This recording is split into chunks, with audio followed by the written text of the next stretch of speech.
You're listening to Send This to Your CEO, the B2B Tech Marketing Podcast, presented by 4B Marketing. Explore the world of B2B tech marketing with industry insiders and experts.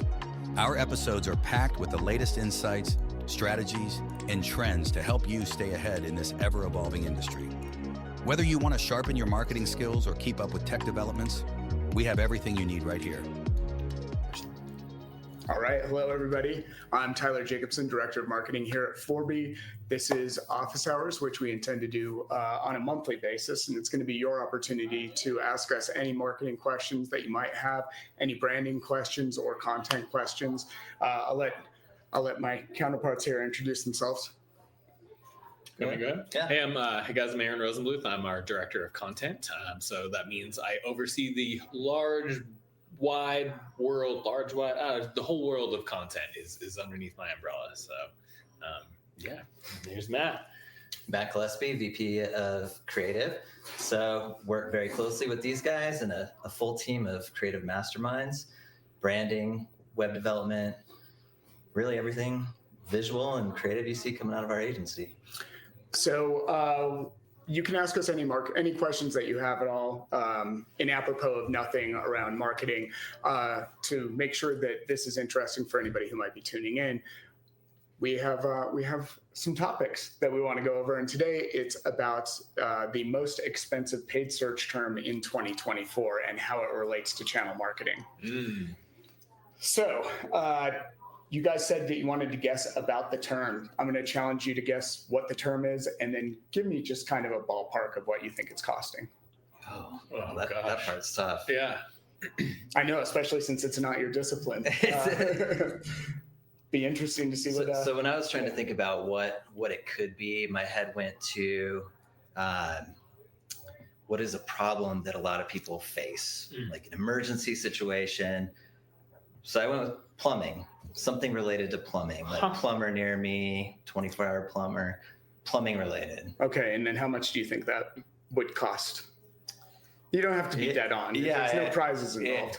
I have no idea, honestly. So I'm going to throw out a number and $20. $20. Okay.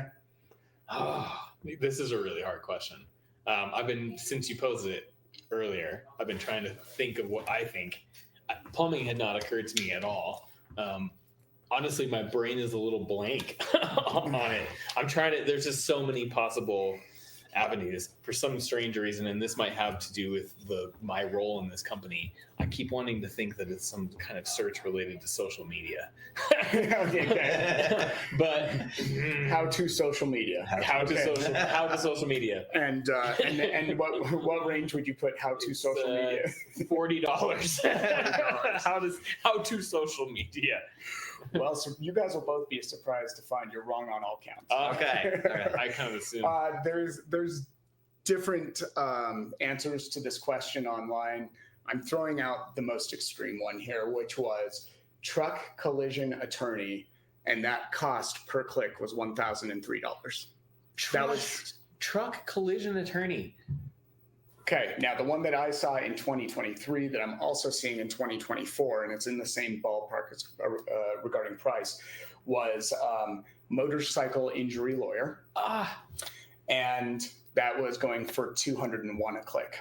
$201. What was the top one? What was the price of the truck? $1,003. Wow. Truck collision attorney. Now I haven't validated any of this. I haven't gone in and seen how much it would cost. You know what's funny about this? I think I watch more morning.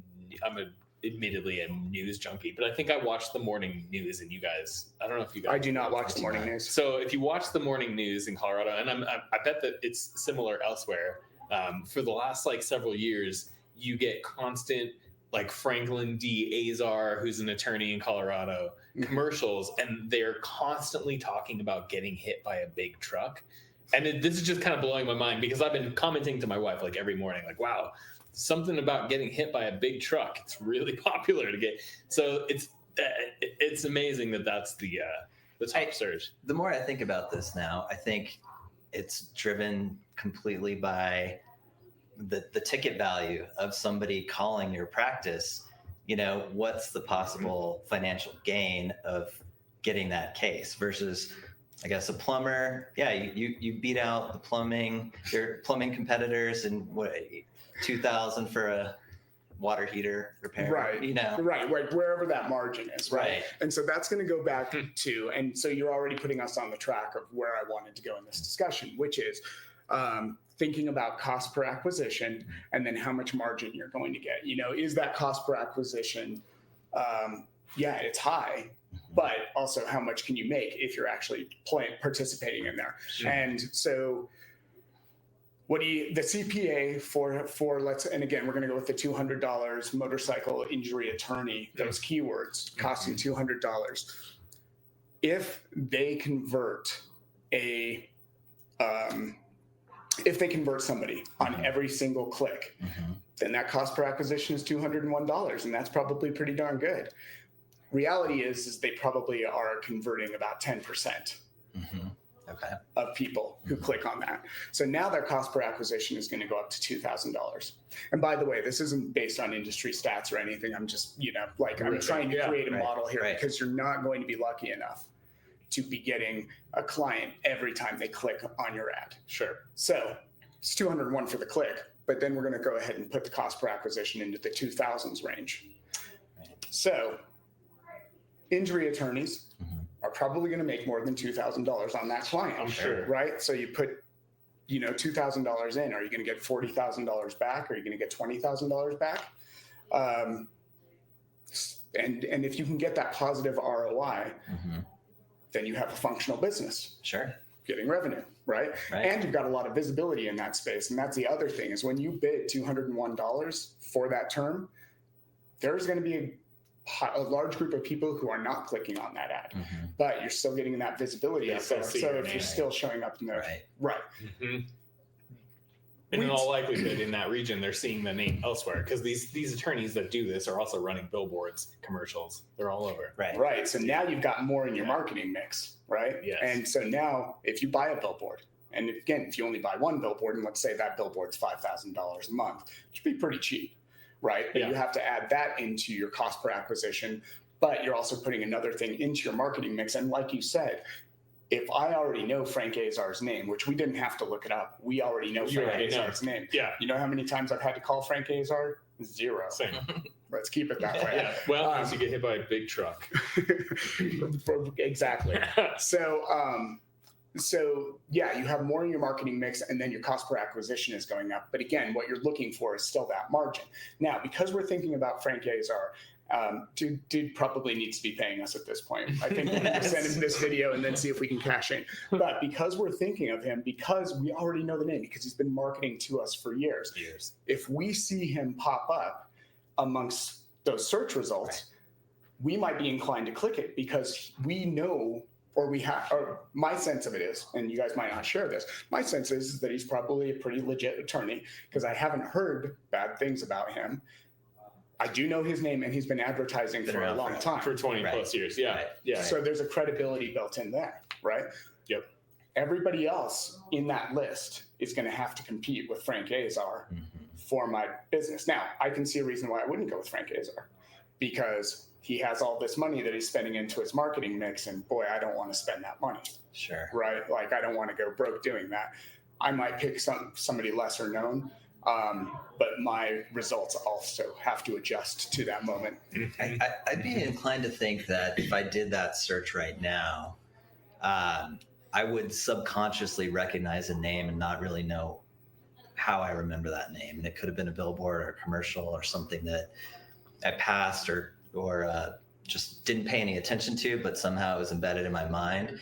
And right. I would probably go that direction versus somebody that I was like, oh, I've heard that guy before. I can picture his commercials or their commercials. And right.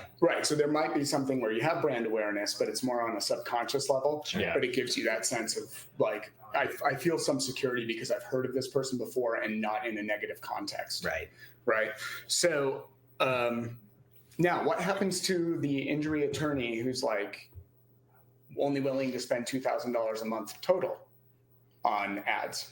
They're not going to be able to compete with Franklin D. Azar. Right. Yeah. They might not even go ahead. I think that they should maybe invest their money elsewhere outside of paid search.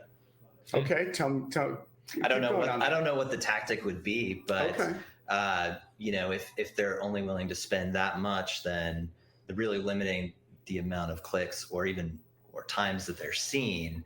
Their ads aren't going to be displayed quite as frequently as other people that are spending way more. So maybe that $2,000 is better spent somewhere where they can else. I don't get know. more better visibility. Except for the fact that search is going to be where your consideration audience is. No? And I think that maybe the weeds we're going in here are going, I'm going to ask us to step out of it in a second, because in B2B and especially in tech channel, I mean, we haven't seen search be a real driver of business. Your audiences aren't there. Referral and events, a lot of events. Exactly. Yeah. But I guess the moral of the story that I'm trying to get to here is for motorcycle injuries, people looking for attorneys, we can probably safely say that where that market is making decisions, intent-based decisions is in search. And if you're not willing to show up with the budget to be spending $201 a click, you're not where the market is, and you're not where they're making their decisions. And so your ability to actually capture that audience, you could be the best attorney in the world.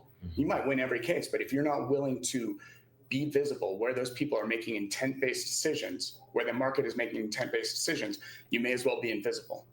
Right? And so they could even be in search, but I only want to spend $40 a click because that seems expensive. Right. That means you're never going to be. You might as well. That's kind of where you were going. Where we've talked about this often. Like you might as well not spend that money at all, or go spend it somewhere else, because you're just throwing money down a hole if you're not willing to pay to be competitive. Yeah, and I think you guys have heard it from me before. Like, do you want to lose $10 or do you want to make $3,001? Yeah, because you're spending $3,000 and you're getting some sort of return versus losing $10 because you feel like you can afford to lose that. Right. So that is really kind of where I wanted to go with that. And it applies to any industry, to be quite frank. But I did a blog post on this. My most recent blog post on 4B is just exactly about this scenario too, which is your prospects are not hard to find. They are where that market is making that decision. Yeah, they're exactly where you expect them to be. Right. And if you go there and you're like, well, this is too expensive, there has to be some sort of other secondary way to get to this market and get the same results. It's a fallacy. And it wasn't always a fallacy. In the early days of paid search and even SEO, there was opportunity to get in there and find these really niche terms where the market actually was happening that nobody else had found yet. But I myself have been on the internet since the 90s. Okay, we've had a lot of time for all of this to mature, and a lot of time for that thinking to have been, given to every single marketer out there. So much so that they're still believing it, even though everybody has this information, and the market is now squarely where the market is. We know where it is. You're reminding me of something that we used to talk about, like many years ago. Like I'm talking about eight years ago, where I was. 8 years ago, I was obsessed with this idea of the search before the search. Yes. Like the elusive thing that the person, your persona, your audience is looking for before they realize that they have the problem that you can solve. That's a very convoluted way of explaining. I can say it in a simpler way. Yeah. And it's because Jess on our team she and I were just having this conversation, and she said it in a really succinct way, and I'm like, I've got to bring this to Matt and Aaron. Yeah. Which is problem marketing versus solution marketing.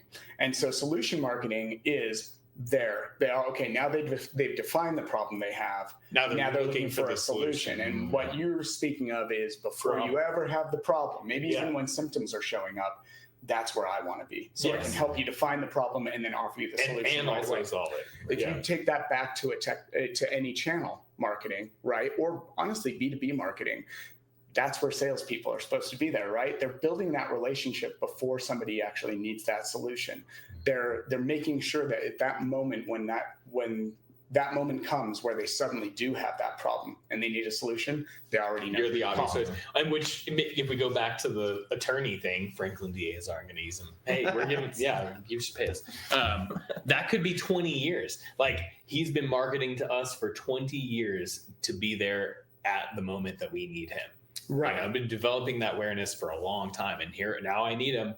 he's my guy. I've been hearing about him for 20 years. Right. And now this is B2C, right? So he has to cast his net wide and make sure that all of anybody who could possibly need an attorney in the future knows his name. Yeah. When they're sitting there in their jail cell and they have to, I'm going to call my lawyer. Who's your lawyer? They're like, the big gun. What is it? The strong arm. The strong arm, right? The strong.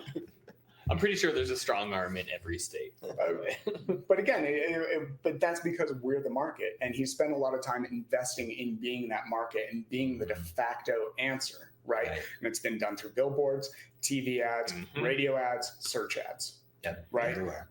Right. Now, there's other attorneys who are just going to go through the single channel of search. When they do that, search has to be enough to sustain their business. It has to be enough to be able to bring in those people at that cost per acquisition and allow them to have a thriving business. But Franklin D. Azar, the strong arm, he's still going to have more. He's still going to have a leg up there because he spent all that time in all those other channels as well, which creates that validation. Yeah. But again, what I'm talking about though is going back to that blog post. The market is exactly where you think it is. And if you're sitting there looking at your market and you're like, well, it's too expensive for us to play in that space. Well, one, it's too expensive not to play in that space, right? You're not going to have a growing business if you're not where the market is. And two, and this is going to sound kind of callous and a bit unrealistic, but it's true. That's why banks exist. You go out there to get that investment. And yes, it puts you in the hole, but Amazon operated for 20 years without a profit. And they did it with a lot of intention. And now we see where they are. They're, one of the biggest marketplaces in the world. They supply the federal government. They supply tech. I mean, they just do all of these different things, and there's just money coming in hand over fist. Right. So, that's my takeaway. Or if you're looking at your market, where your market is, and you're saying it's too expensive, it's just too expensive not to play there. But that's where you have to play. You're not going to be able to circumvent where the market is and find the market. Right.